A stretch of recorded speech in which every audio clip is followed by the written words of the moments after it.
like JB Bickerstaff. You know what's going to be great, Stop Smalls? bickering. You know what's that was funny. You know what's going to be great with this? Tell me. Guess who we get to set up a fight with today? Who? Chris Canty v. Nuno. Nuno, go ahead. Right off the bat. Let's go. Off the bat. I just do a slip-in of maybe a controversial non-call on Jared Allen with Asar Thompson at the end of regulation. It goes to overtime, and an amazing stretch at 107-105. A Donovan Mitchell 3. Max Strus steals the inbound, gets it to Donovan Mitchell. Layup, 5-point swing, 112-105 at that point. Up 7 in overtime, never look back. Okay, we're going to get into the details of the game, but let's set up a fight between one Chris Canty and Nuno, our producer. Go ahead, Nuno. All right, Canty, before we get into the whole, like, the Pistons blew it and, yes, right, all that stuff, was that not a foul? Like, would that have been called in the second quarter, in the first quarter? That would have been. Like, No, it wouldn't have been. Yes, it would. No, according to JB Bickerstaff, it wouldn't have been called. That's been the whole issue. Okay, here's the funny part about this. Yesterday afternoon, there was an article that came out that the NBA defended the 11% increase in foul calls during the playoffs, right? Like, and then you have that. Also, and I've obviously, Detroit destroyed the Knicks all year, but like, so I'm not like the fact I'm defending them ever since like Donovan Mitchell complained about not getting calls, which was after game 2, I think it was. They've shot like 50 something more free throws than the Pistons. Yeah, like, they shot 18 more free throws than them last night. Yeah. And granted, no, Thompson going to Asar Thompson going to line for 2, the likelihood he makes even 1, is slim to none. But like Mark Price, he is not at the free throw line. Exactly. But I can see why when you see that, when you watch that, you're like, how is that not called? No, I hear you. I will counter with you had a 9-point lead with 3 minutes to go. You gave up the goals. Not the other way around. You couldn't find offense outside of Cade Cunningham. In clutch time, you know what the Cavs did?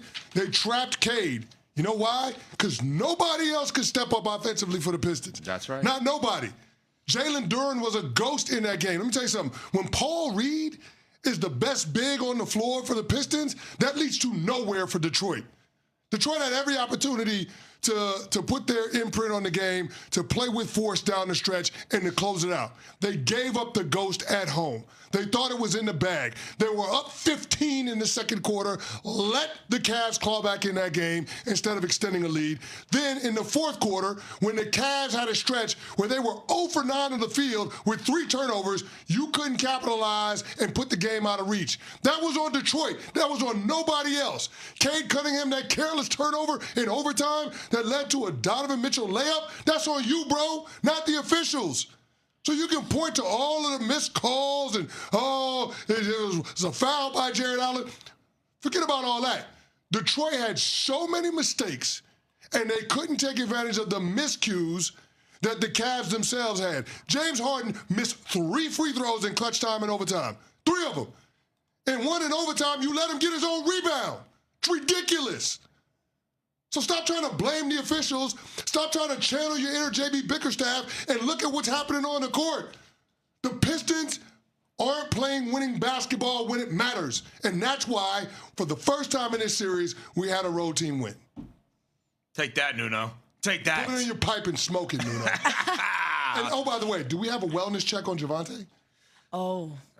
Do we know? Have we heard? I would from assume him? we're going to have a Pistons minute during I'm over at 7:45. Minute? Because they're about to be out of seconds. They're about to be out of the playoffs in a minute. It might need to be a minute today. Yeah, they're about to be out of Let Javante Yeah, but we empty thought his that when they feelings. were trailing 3-1 against Orlando. No. This is different.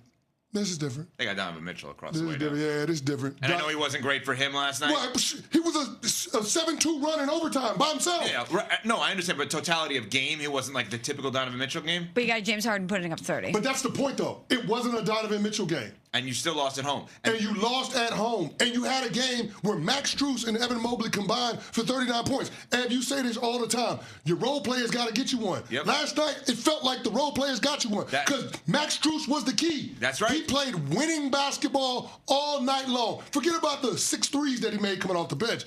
He just made winning plays, defensively being able to lock down, being able to make the right pass, the right basketball play. That matters. Max Strus, one of your former guys, That's right. they understand what it means to put their team in position to compete at the highest level this time of year. And that was the key last night. Because I don't think James Harden was as good as the box score would tell you he was. Donovan Mitchell wasn't as good as the box score would tell you he was. The Cavs allowed 27 points off of turnovers. They had ridiculous ball security. But they were able to overcome that. They got to the free throw line. And again, you had guys like Evan Mobley, like Max Strus, like Dean Wade make winning plays all night long. I'm glad you brought up the role player thing. It's the Udonis Haslem line that he says all the time of star players got to get you two. Mm-hmm. Well, Harden and Mitchell have already gotten you one. Role players got to get you one. Well, that was, as you said, that was a Max Strus. Evan Mobley has now become a highly paid, highly anticipated in terms of growth. I don't want to say role player. He has a role on this team. He's the third option. Yes. So he's not necessarily a top two guy right now. And he played with a griminess and a nasty last night. There was one dunk specifically. That's the one. That's the one where I watched that and I'm like, hammer. All right, he's different tonight because he actually had that kind of dunk. You mentioned Max Strus. At one point, he had two offensive rebounds on the same possession. Like that, you don't get one offensive rebound most of the time. He got two on the same possession. So, which means, by the way, Kenny Atkinson, the head coach, has got to get them one over the next two. He's got to come up with something that we look at and we analyze that game. And the game will be on Friday here on ESPN Radio, as all games are presented by Gusto. Or no, many of the games are, presented by Gusto. And I think that he's got to get you one. I'm glad you brought up the Pistons though with Cade. Watching that game, Smalls, late last night, I'm just sitting there and I'm like. So the offense is give him the ball and let him just figure it out because they don't. And I know Duncan Robinson was out, but like, what do they do exactly on offense? And it took me back to the draft a few years ago. While the player may not have been right for the team at the time, I last night had this realization of I understand why Jaden Ivey was picked where he was. Jaden Ivey he's not on a team right now. He's a combo guard who's a score first kind of guard but can guard a point guard. They desperately need that because if not for Cade, they don't do anything on offense. Yeah.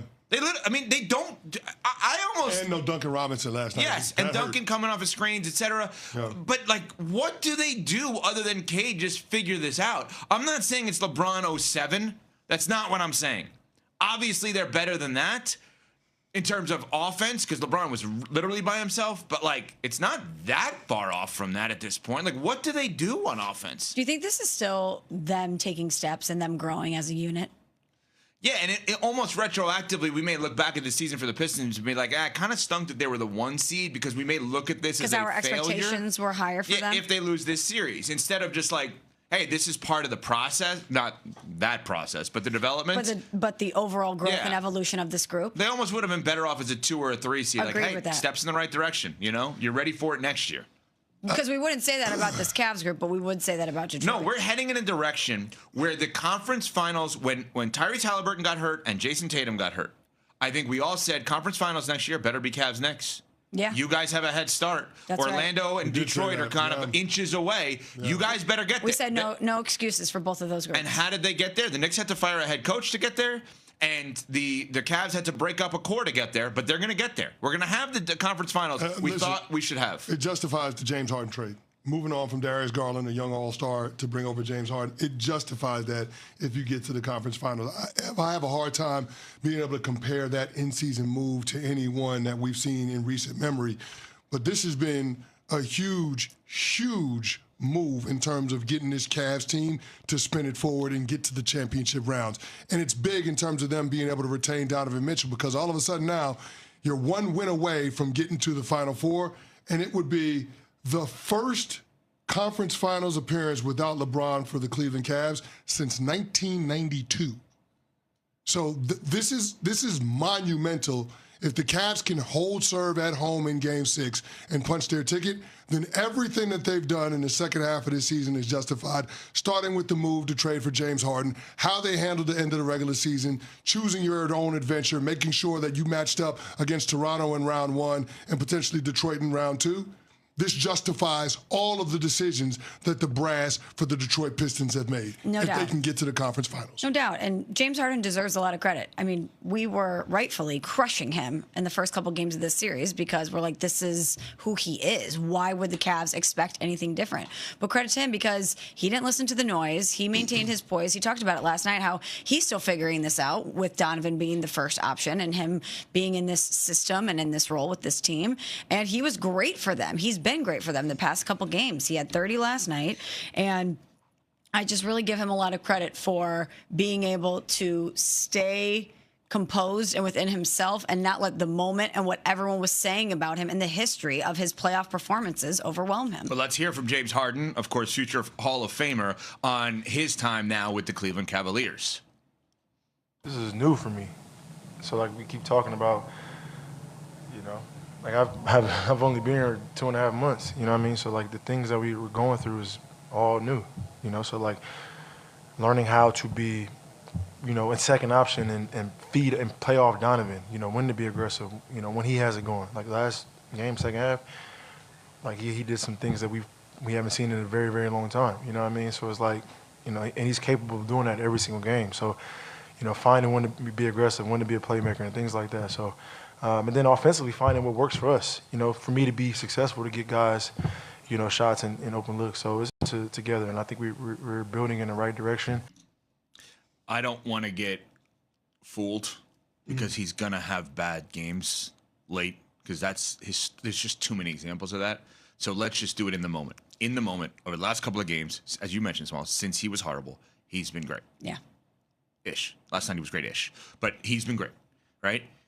He's going to have another bad game at some point. It's just going to happen. But when you've got Donovan Mitchell next to him, whether numbers back this up in full, he's never played in the conference finals. Donovan Mitchell feels like the guy that, I got it. Don't worry. I got it. I'll win this for us. I have that faith in him. I have that faith in him in this series. Now, there's time to discuss whether or not he can go toe-to-toe with Jalen Brunson and do that same thing, because Jalen Brunson's the same way. I mean, you intimated yesterday that you think that there's a case to be made Donovan Mitchell is the best player on the floor in that series if they do, in fact, match up with the Knicks in the conference finals. Yeah, so I see how mad Nuno is at you. I want to keep it there. No, and I don't want him to be mad at me by making a case with that. So let's keep him mad at you and not me, right? I mean, only one of them has, a first-team All-NBA, right? Yeah, but we'll keep Nuno mad at you. So you get your target practice today. You also said it as if in your mind it's a foregone conclusion that it will be Cleveland advancing. Well, I can't, Smalls, it's fair, I can't do the setup of the I got it guy, Donovan saying I got it, and then think they're going to lose the series. That kind of backfires, That's doesn't a great it? point. It can't be like, hey, back against the wall, I got this, and then they actually lose. Then he's not the I got it guy. All right, coming up, let's